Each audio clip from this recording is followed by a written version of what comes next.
Design inspiration, real-life makeovers, and the latest in pop culture. This is the Uploft Interior Design Podcast with Betsy Helmuth. You all know that when the weather gets cold, when the weather drops below 60 degrees, I get depressed. The seasonal depression sets in whether the sun is out or not. I hate wearing a coat. I hate wondering if it's going to be cold outside, how cold, jacket, scarf, mittens, the whole thing just drains my life force. But what gives me energy, what excites me about this time of year is that the good TV finally kicks in. They're finally dropping new seasons of shows I'm interested in. The summer blah where nothing interesting is on the air is over. And October, November, I am locked in. Not only do I get the treat of watching postseason baseball, but also I have this backlog now of shows that I have to catch up on because they are all dropping. My favorite show, the show I would say is my favorite show of all time. That's a big statement. I mean, maybe Sex and the City and this show. This show, Married at First Sight. The new episodes have dropped. The new season is finally here, Married at First Sight Austin, and it's now on Peacock. I have so many thoughts and feelings. They have totally reformatted this show. I am really excited to share my thoughts, highs and lows. And of course, that's coming up after one of your design questions. Because guys, why we're really here, the origin story is that I'm answering your design questions. Do you know what's occurred to me? And yes, it took me 500 episodes to realize this. Sometimes people are listening for the first time. Sometimes people are joining me 10 years into podcasting. They don't know who I am. They don't know what I do. So let me just briefly, for those of you who are joining us on episode 505, introduce myself. My name is Betsy Helmuth. I'm an interior designer. I work in New York City and its suburbs, as well as Washington, D.C., transforming spaces. I own a firm with a team of designers, an amazing business manager, salesperson, shopper.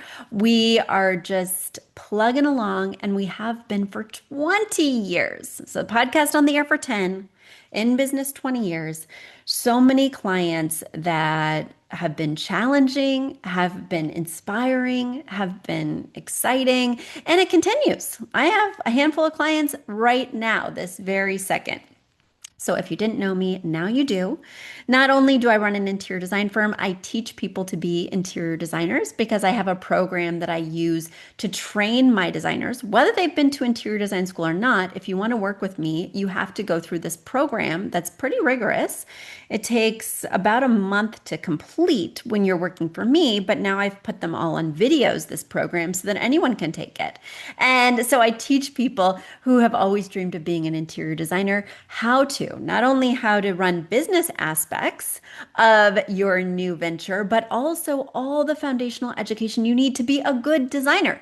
Because if you're not a good designer, it doesn't matter if you're a good business person. Sure, you'll make money, but you won't have that foundation of confidence, and you might be spending other people's money in a way that's not ideal because you don't know those foundational rules of design. And yes, there's more than just having a good eye for design. There's a whole bunch of rules. All right, there we go. So that's about me. I have 3 kids, a husband, a dog, a cat. I live in the suburbs of New York City in Connecticut. And when I'm not designing for people, or actually when I am, because anytime I go into the city and take a design client, I take myself out to a Broadway show. So last night I was at Death Becomes Her. Last week I was at Queen of Versailles with Kristen Chenoweth. I had so much fun. Going to Broadway is just what fills me back up after a long day of work. Well, that's not entirely true. What actually fills me up after a long day of work is going out to a restaurant in New York City because I love Connecticut. I would not move back to New York City in this phase of my life, just with everything I've got going on, and it's nice to have a car, blah, blah, blah. But I miss the food desperately. Just throwing a stone and hitting an amazing restaurant is something you cannot do in Connecticut. So whenever I'm in the city, right in the client's neighborhood, I just Google noodles near me because Asian food, good Asian food, is so hard to find out here in Connecticut. You can find good pizza. You can find a good burger. You cannot find good Asian food. But good thing New York has it in spades. So I just Googled noodles near me. Anything with 4.5 stars and above, I lock in. Last night I went to hand pulled noodles on 47th Street. Yum, yum, yum, yum, yum, yum. And then I went to Death Becomes Her and had so much fun. All right, that's enough about me, guys. See, this is what happens when I give my bio. I go off on tangents because it's all about you. This podcast is about me answering your interior design questions. So if you're listening for the first time, if you don't know how to submit a question, it's easy. Just go to uploft.com/podcast. Once again, that's uploft.com/podcast. There you'll see a little form. You'll fill it out. It'll get right to me, and you will be featured on an upcoming episode of this show. How cool is that?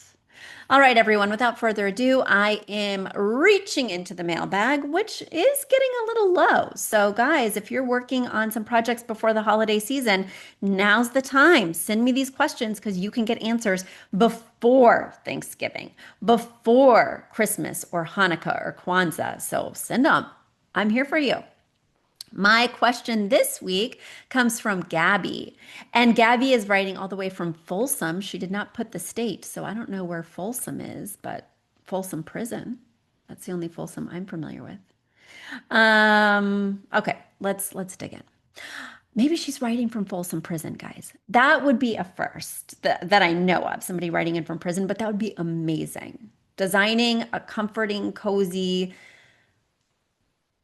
home-like prison cell. Wow.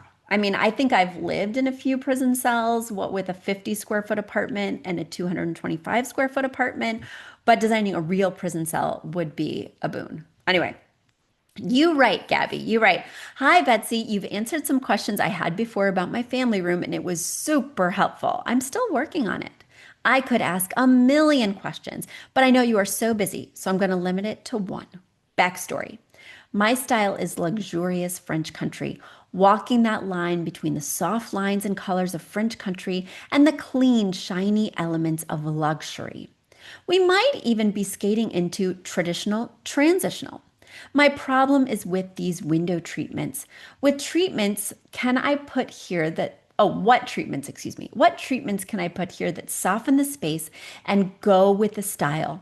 I can't physically change the door or windows because the wall to the right is load bearing. So the hope of knocking down that wall and reconfiguring the doors or windows won't happen. I've tried Roman shades hung all the way to the ceiling, but it just looks bad and makes the door look out for place. I've also tried no treatments at all, and it just looks bare and boring. The door is the main thoroughfare for kids and pets, and there is no way to divert this traffic to another door, which conveniently makes positioning a table and chairs there fun as well. I thought of putting Roman shades all across, but not only does it get in the way of the door, it doesn't look right because these walls are 9.5 feet tall. The other window by the sink is a weird one too. It looks like a half circle inside of a box. Please help with these window treatments. If you have any advice on anything else, I'd be happy to take it. Thank you again for your time and for reading my long-winded, detailed dilemma." Of course, Gabby, that's what I'm here for. Now, for those of you who are just listening rather than watching on YouTube, it would be fun to head over to YouTube because Gabby's descriptions are really good, and I'm going to be describing as I'm designing the space for her, but there's nothing like seeing a picture. It really does say 1,000 words. But I'm going to try and say 1,000 words to help you visualize. So yeah, Gabby. For me, I do not like it when people hang really any window treatments. And I'm making a blanket statement. There are situations where maybe I would deviate, but 90% of the time, I do not like it when window treatments are hung more than 6 inches above the actual window. I think it looks weird. I think it looks problematic. I think it looks like you're trying to be Versailles, speaking of Queen of Versailles, without having the architecture to back it up. I think it's strange, especially with Roman blinds, to have them be hung so high. Once again, I don't mind them a little outside the window box at 6 inches, 4 inches, but 18 inches? I don't think so. All right, so you've got this kind of bay window almost situation with this door leading to the patio, and then these two angled walls with windows on either side. And on the two windows, you have put these Roman blinds, and then there's nothing treating the door. Let me just keep looking around. All right. So then you've got this window, which has a curved upper window. So basically, it's got this arched window at the top and then just regular windows at the bottom above the kitchen sink that looks out into the backyard. It's inset in a window box. And yeah, the whole vibe of the kitchen in terms of the finishes that have already been selected with the kind of decorative inset paneling in the kitchen cabinets, with the kind of warm, caramely brown stone countertops, with the somewhat ornate bronze scroll work on the light fixtures. It's definitely leaning transitional for sure. And I can see where you're bringing in elements of French country with like the rustic wood on the light fixture above the dining table, with the willows on the island, with the damask print on the Roman shades. And then you've got some interesting decorative molding on the wall behind the dining table that you've put inside these sort of niches wallpaper that somewhat mimics the damask from the Roman blinds while being a little different. One thing I want to say, and yes, I'm going off on a tangent. I see this all the time. The other day I was designing a nursery for a client. She just had me there to look at the nursery. She didn't want me to look at anything else, even though I did have some thoughts. But she'd only hired me for that one room, so I try and put my blinders on. But in order to discuss the nursery floor plan, we went out to the dining room and sat at the table. And it was a round table with 4 chairs. And she had it such that when the chairs pulled out, it was somewhat, if you will, parallel to the table in that one of the 4 chairs would be right across from the wall. Then sort of the other chairs, they would all sort of be facing a wall, if you will, or parallel to a wall. Let me change your life forever, Gabby. Not with the other comments I'm going to make, but with one comment. You're going to want to turn this table 45 degrees so that when you pull out your chairs at a circular table, they're actually more in alignment or directly across from the corners of the room, because that's the longest line, is the diagonal. So right now, when you pull out your chair, you're very close to the wall. You're practically hitting it. But if you were to shift this table 45 degrees, you'd be angling towards the corner of the room, which would give you so much more space, would make this room feel better, and would visually just look a lot more spacious.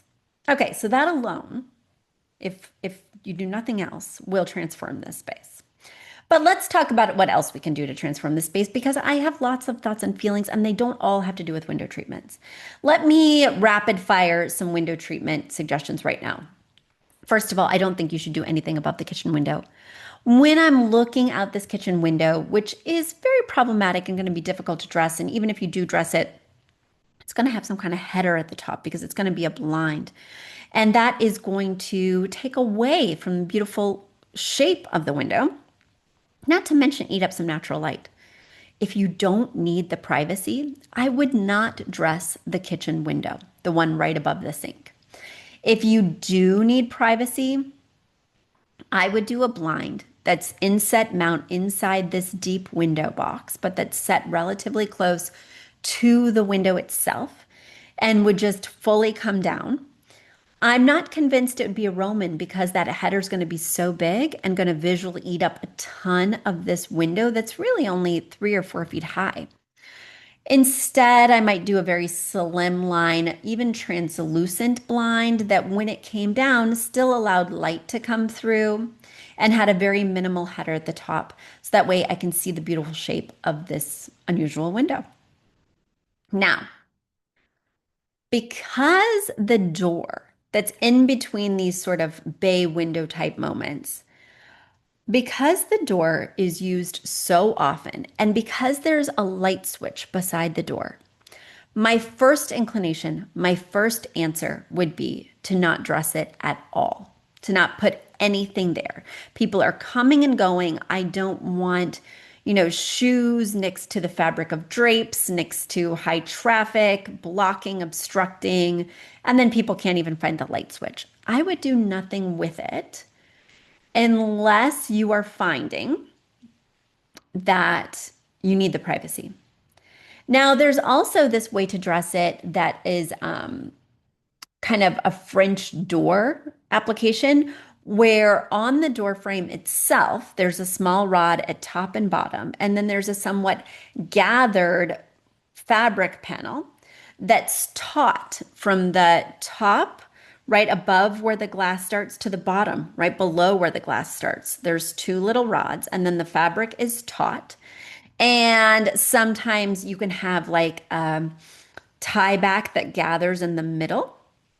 So kind of a strip of fabric with Velcro on the back where you can have it create sort of an hourglass shape with the fabric. And then you can remove that fabric tie back piece if you want total privacy, which is what I did in my last bedroom when I had a glass door just like this. And I bought it at JCPenney, so affordable. I didn't need it for privacy so much as blackout because the big glass pane in the middle of the door just let all the light through in the morning, and I love to sleep in total darkness. Now, the two windows on the side would get treated with a rod that is somewhere, up to 6 inches above the window box and is hung outside the window as well. So that way, when you push the drapery back, it is not obstructing the window. Now, one thing I might do here, because you like the French country look and because these windows are so narrow, they look like they're under 24 inches wide. This is a perfect time to do a swag drapery treatment, which I almost never do because it looks a little bit dated. But French country is dated, and that's the look we're going for. I would do something translucent, something that feels sheer, gauzy, that I can see through. And again, you would use that tie back, but they would go on the outside edges of the window. So you'd only have one panel per window, and the panel would have a tie back. I love the tie backs at Anthropologie. I think you'll find a lot of good French country style-esque tiebacks there. And it would be right above the chair molding so that you would swoop the drapery panel on each window. There'd only be one, and swoop each drapery panel on each window off to the side when you don't need that full privacy. And that would really create a beautiful shape on either side of this door without actually treating the door. So that's how I would do it. And then I think you also need a rug under the dining table. I think it would really help to formalize it and bring in a little bit of texture. I think inside the niches where you've put wallpaper, you should also do a piece of art. I think that would really help tie it together. And one other thing I have to say, Gabby, even though you didn't ask, is that I really hate square hardware on a cabinet door. Not because I hate the shape square, but because first of all, I think it looks dated, but not in a French country way, in like a 90s way, which is not good. I'm not talking 1890s, I'm talking 1990s. No, it's not working out here. But then the other reason is because even if they're askew a little bit, like after so much opening and closing of these cabinets, you can see where it could start to skew. A circle does not betray this. Now, you've heard me slow down in my cadence of talking because I think I'm going to eat crow on this one. I think I'm going to change my mind. Typically, square or rectangular knobs shift, and typically they don't look so great. As I was zooming in, I noticed that these have kind of a larger back plate. Now, I could be into I could be open to, not into. I'm still not into them. I could be open to these rectilinear poles because they have the larger back plate. Okay, there's first time for everything. Gabby, I know you have a million more questions, and I am here for you. Keep writing in. As you've heard, the mailbag's a little bit light. So send in those questions because it is time to add the art. It is time to add the rug. It is time to get the appropriate window treatments with the appropriate rod. You're going to have even more questions after I've just answered this one. Guys. Tonight, yes, I'm saying tonight, I am watching another batch of Married at First Sight episodes. Sure, there's a World Series game on. Sure, my husband wants to snuggle and watch a movie. It ain't happening. I'm watching Married at First Sight in my bed, snuggled up under my electric blanket with a Trader Joe's chocolate chip sea salt cookie and a glass of ice milk. Yes, I like ice cubes in my milk. And that's going to be my evening because I am loving the new format on Peacock. If you guys have not been watching Married at First Sight, first of all, you have 18 seasons to catch up on, you lucky duck. But second of all, the new move to Peacock and the reformat of this show has given it a fresh life. Not only are they dropping more than one episode a week, the first week they dropped 4 episodes, and I didn't know that, right? I wasn't expecting that. So I sat down to watch one episode on Peacock at about midnight. Then I realized there are 4 1-hour episodes. I stayed up.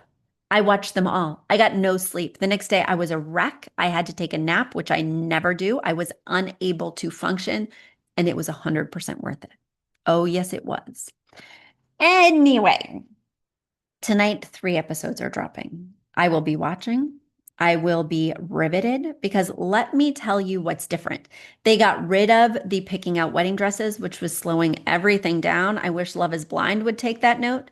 They got rid of like the matchmaking process and seeing these different potential candidates and going to their homes and deciding who's going to be paired with who. I don't need any of that. Thrust me into the action. The very first episodes were these total strangers, people who had never seen each other before in their lives. They didn't even know each other's first names, getting married at the altar in front of their friends and family. What a way to kick off the show. I love the fast pace. Another thing I love in recent past seasons, it seems like these people have not taken it very seriously. It seems like a lot of the people that they have selected just want to be influencers. They just want Instagram followers. They never want to work at a real job again. Instead, they want to be selling love it, like it, look it on their social media and TikTok pages.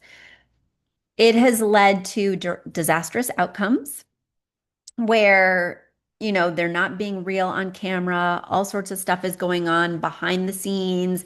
And then it comes out when they're being catty, like on camera, that all this drama happened behind the scenes, or that they just stayed with this person because they wanted to stay on camera, or they wanted to go on the big trip honeymoon situation, but they didn't really care about the person. It's been a hot mess. And I'm sick of it. Like it was losing a lot of fans because, of course, I follow Facebook groups dedicated to these shows and I'm reading in real time what people are thinking. And I was like, how are they going to turn this ship around? Well, did they ever? I think the way that they turned this ship around was taking a note from ABC, The Golden Bachelor, and now getting older couples involved. So there's 2 older couples who are over 45. Is that considered older? Because I'm freaking over 45.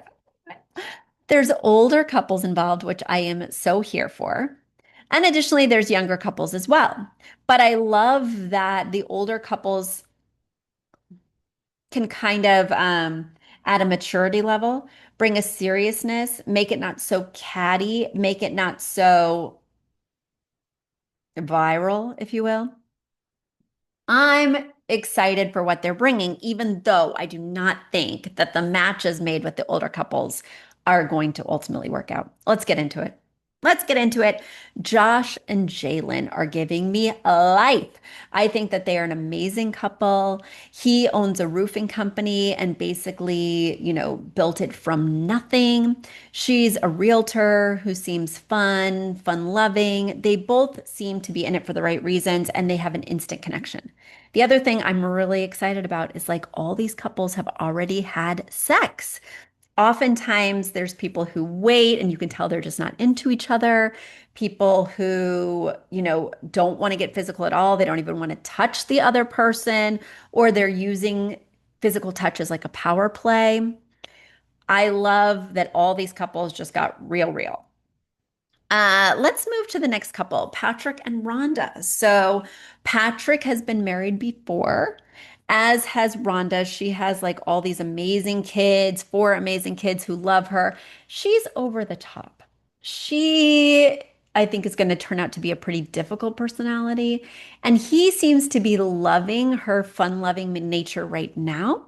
But ultimately, I think it's going to rub Pat the wrong way to be with somebody so gregarious, so out there, so in your face. I think it's not gonna last. Now let's talk about Derek and Megan. So Megan is in her late 30s. They both are. She is a realtor. She works with her family in some ways. Her mom is very overbearing, and she's had a lot of work done, Megan. She seems like maybe our past contestants where she might be into the viral situation. She may just want to get Instagram followers. I'm not sure what this is leading to. Then Derek is an entrepreneur, an e-commerce professional, he calls himself. And again, he seems like the kind of person who's just in it for the followers, for the visibility. I'm questioning their motives, but I think that they're a perfect fit. And they're both 38. Not to say that age should force somebody together, but the clock is ticking, especially in Texas. 38 in New York City is the new 28. 38 in Texas, I have a feeling is 48, but I don't know. I don't live in Texas, so you guys can let me know. Now let's talk about Chad and Belinda. This was the jaw dropper. This I did not see coming because I don't like to Google ahead for spoilers. Belinda is Jacqueline's mom of Josh and Jacqueline. And she has been set up with Chad, who has been married three times previously, whereas Belinda got married to like her teenage sweetheart. Chad seems very protective, very doting. Belinda's fun loving and seems very easygoing. I don't think they're going to work out. Chad's been married three times before and it's crashed and burned. She was married once and had a very difficult marriage with lots of infidelity.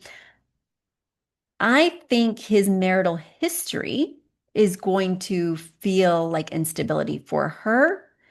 He seems, even though he's in his early 50s or whatever, he seems like he's 65, but she is only 47 and she seems like she's 65. I don't know. I'm not seeing them lasting, but I love that they've infused older couples with marital experience in this show. I think it's fascinating. I think it's really going to take the show in a new direction. Now, let's talk about another couple who I can't believe they were ever matched. What were the experts thinking? Will and Brittany. Brittany's 29, Will's 30. Will, and this has been my problem with the show for a while, them picking guys who are obviously closed off, hard-headed, and not open to exploring their feelings. Like when you pick a guy like that and thrust him onto a show where you have to immediately lay everything bare, where you're so vulnerable, where you've just married this person, you have to pick somebody who's going to be somewhat malleable, somewhat flexible. And so I just think that they really picked the wrong man. And she's immediately feeling skeptical And I don't blame her. This is not going to work out. Well, guys, I want you to explore for yourself. I want you to let me know what you think. I cannot wait to talk all about this show on future podcasts. Speaking of, we have another podcast dropping later this week. And then, of course, next week, a fresh new episode. So stay tuned and I'll talk to you soon. Bye. A big thanks to our producer, Jeremy Young, and to Aton and the Embassy for our theme music. And shout out to our parent company, Uploft Interior Design, your trusted source for expert interior design. Visit uploft.com to explore our services and book a consultation with one of our talented designers. If you're enjoying the Uploft Interior Design Podcast, please support us by sharing the show with friends and leaving a 5-star review on Apple Podcasts or wherever you listen. It's the best way to help new listeners find us. Thanks for tuning in, and we'll see you next week with more pro tips and pop culture dish.